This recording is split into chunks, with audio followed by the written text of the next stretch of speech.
this era, we look at two large-scale changes to the world's systems, one after the other, each of which was really important in creating the world in which we lived and now live.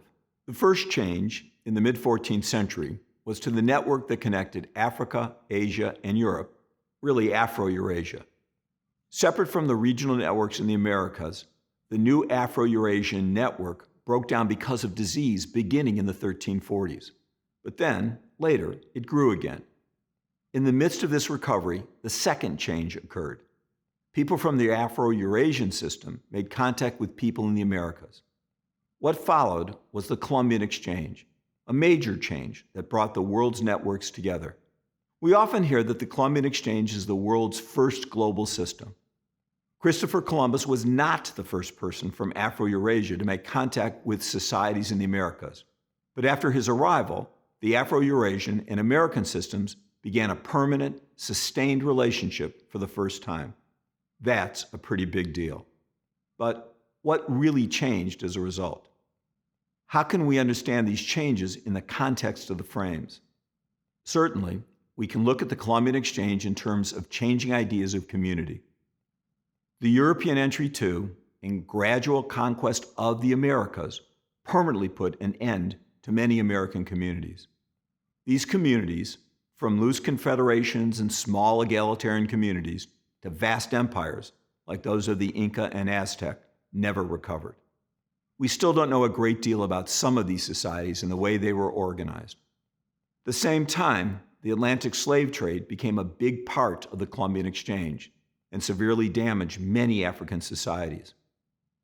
During this era, vast new oceanic empires emerged based in Europe.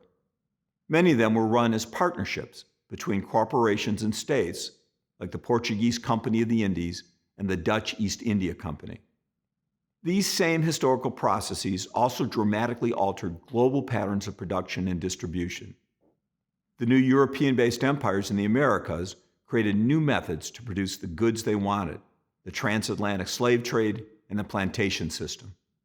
These allowed the European-based empires to mass-produce consumer goods like sugar and tobacco. The colonies in the Americas also produced more silver than the world had ever seen. Europeans used this silver to buy their way into the biggest markets of them all, the vast economies of China and South Asia. All these items, sugar and tobacco crossing the Atlantic to Europe, silver going to Asia, and fine silk and porcelain coming back, traveled on bigger and better ships and a wider system of distribution than ever before.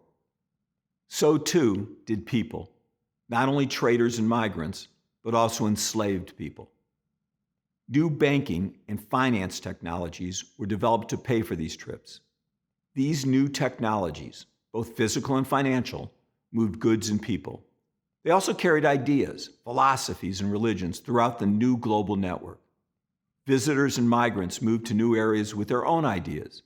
These ideas mixed to create new concepts and belief systems. The Americas, in particular, became a meeting place for indigenous, African, and European faiths and philosophies. Travelers also brought experiences back from the places they visited. Europe benefited from experiences and learning gained by missionaries and traders who traveled abroad in Asia, the Pacific, Africa, and the Americas. Of course, not everyone benefited equally from these new networks, new systems of production and distribution, or new communities. Understanding how and why people's places in these systems differed and the long legacy of those differences can be one important way to use history to understand the present.